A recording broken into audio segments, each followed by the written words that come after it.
If you are new to learning calculus, these are a few limit techniques that almost everyone gets wrong at the beginning.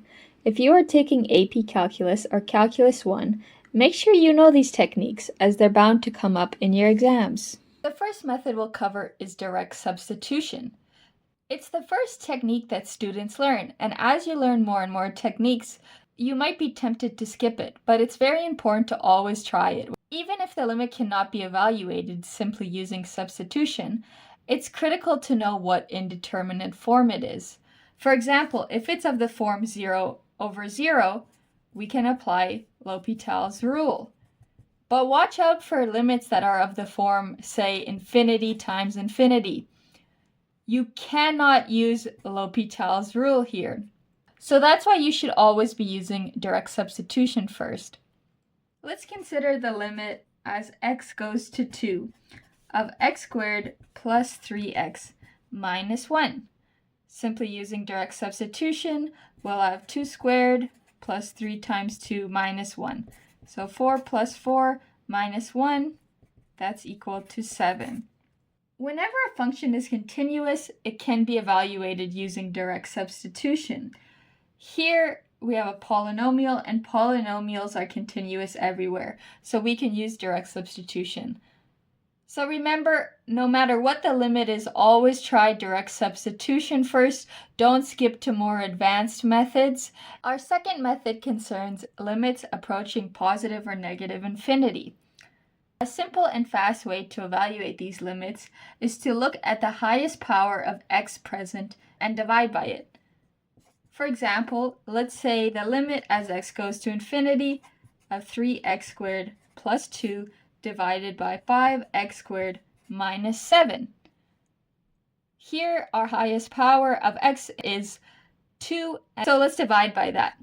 We would have the limit as x goes to infinity of 3 plus 2 over x squared over 5 minus 7 over x squared.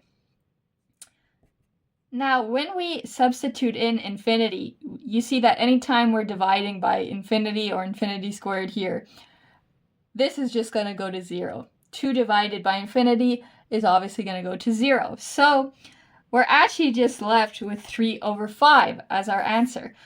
So you see, we could actually shortcut and not do any of this work. Just looking at this limit, we know these terms will go to 0, and we'll divide by this, so we're left with 3 over 5. Another trick that you can use to help you quickly evaluate these limits is to remember this. So if the degree of your numerator is less than the degree of your denominator, your limit is going to go to 0. Because essentially you're doing small divided by big, so we're going to go to 0. If your degree of your numerator is greater than the degree of your denominator, your limit is going to go to positive or negative infinity, depending on the limit. And if your degrees are equal to each other, then you're going to look at your leading coefficient. And that's what we did in this example. Both the numerator and the denominator, your highest power is 2, so we just look at these coefficients and we know the limit is 3 over 5.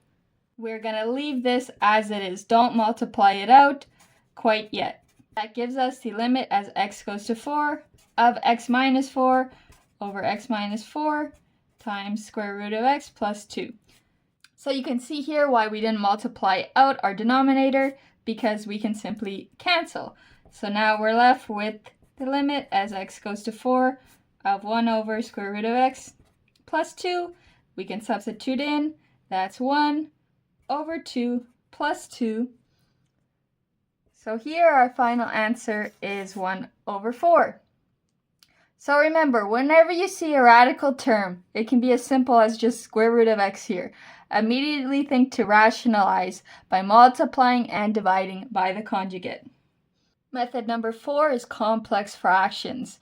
Now this is one that's bound to appear in your tests or exams, and with this one you just have to practice a lot of different examples. These can get tricky in terms of the algebra, so it's important to just do these questions slowly we'll take for our example the limit as x goes to 1 of 1 over x plus 1 minus 1 over 2, all divided by x minus 1.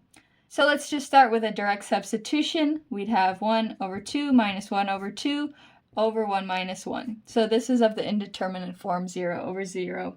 So just considering our numerator here, we can multiply and divide by 2 times x plus 1 to simplify this expression. Let's do that.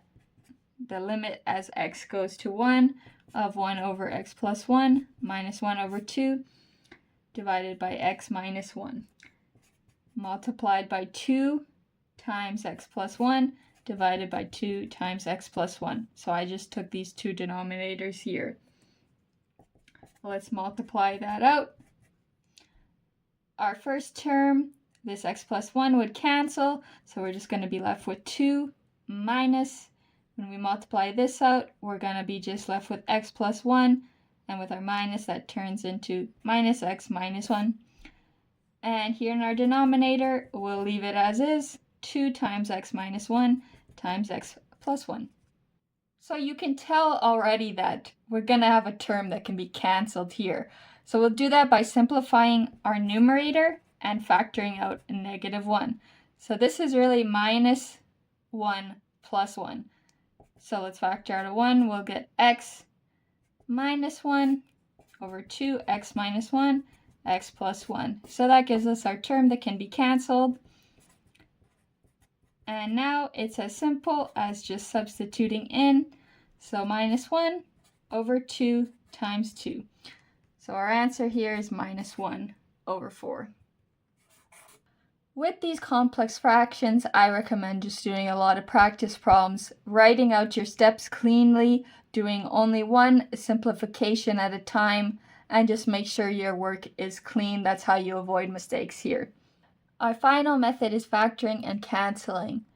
Although this method might seem more simple or basic, do not neglect it, as it can often be used to solve limits in a much faster way than using other methods. So for example here, let's take the limit as x goes to 3 of x cubed minus 27 over x squared minus 9. We see here that our numerator is a difference of cubes and our denominator is a difference of squares.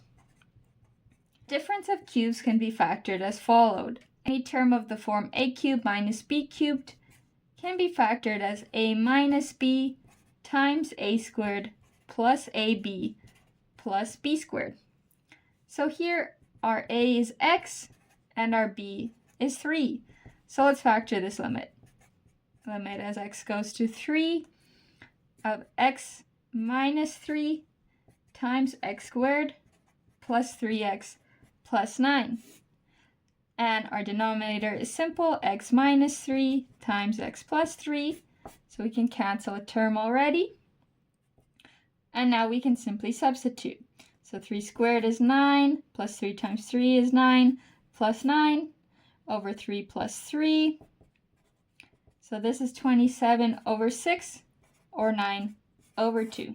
So if you have your AP Calculus or Calculus 1 exam coming up, try to remember these 5 methods and practice them. They can often save you a lot of time on a test, and they can make a limit that seems very complicated actually very easy to solve in practice. If you like this video, please subscribe and give it a like.